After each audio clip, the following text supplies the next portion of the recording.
क्या आपको पता है, एक बार भगवान शिव ने क्रोधित होकर दिया था मां पार्वती को कठोर श्राप। नहीं जानते तो आज की वीडियो में हम आपको एक ऐसी कथा सुनाने जा रहे हैं जो बहुत कम लोग ही जानते हैं। ये पौराणिक कथा भगवान शिव के द्वारा जो मां पार्वती को दिया गया था श्राप उस पर निर्धारित है।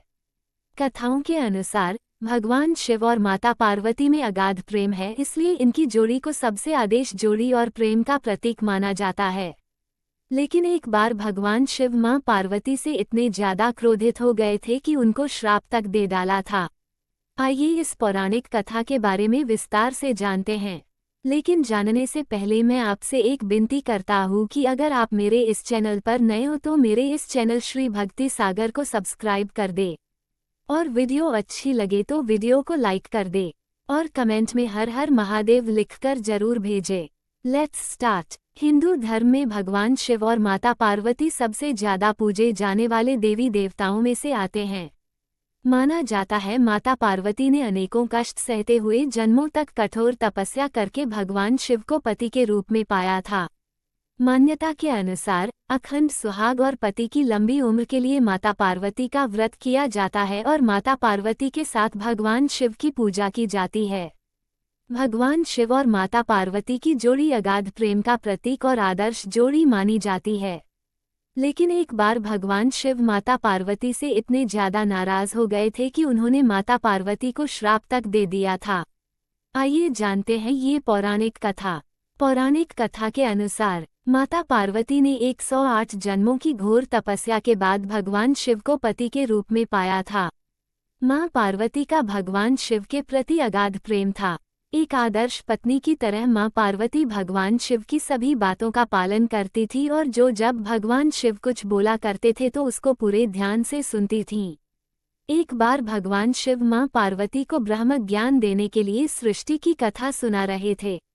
कथा सुनते सुनते मां पार्वती कहीं दूसरे विचारों में खो गई। जैसे ही भगवान शिव को इस बात का एहसास हुआ कि मां पार्वती उनकी बातों पर ध्यान नहीं दे रही हैं, तब उन्होंने मां पार्वती से पूछा कि क्या आप मेरे द्वारा सुनाई जा रही कथा को सुन रही हैं। लेकिन मां पार्वती कहीं और खोई हुई थी, इसलिए उन्होंने भगवान शिव के सवाल का कोई उत्तर नहीं दिया। कुछ समय बाद जब मां पार्वती का अपने विचारों से ध्यान भंग हुआ और वे अपनी दुनिया में वापस लौटी, तब भगवान शिव ने क्रोधित होते हुए मां पार्वती से कहा कि आपने ब्रह्म ज्ञान का अनादर किया है। जब किसी से शिक्षा या ज्ञान लिया जाता है तब ध्यान भंग नहीं होना चाहिए और अगर ऐसा होता है तो ये दंडनीय है। इसके बाद भगवान शिव ने दंड स्वरूप मां पार्वती को श्राप दिया कि अब आपका जन्म किसी मछुआरे परिवार में होगा। मां पार्वती को अपनी गलती का एहसास हुआ पर तब तक काफी देर हो चुकी थी और भगवान शिव उनको श्राप दे चुके थे। अब दुख में डूबी हुई मां पार्वती मछुआरों के एक गांव में पहुंची।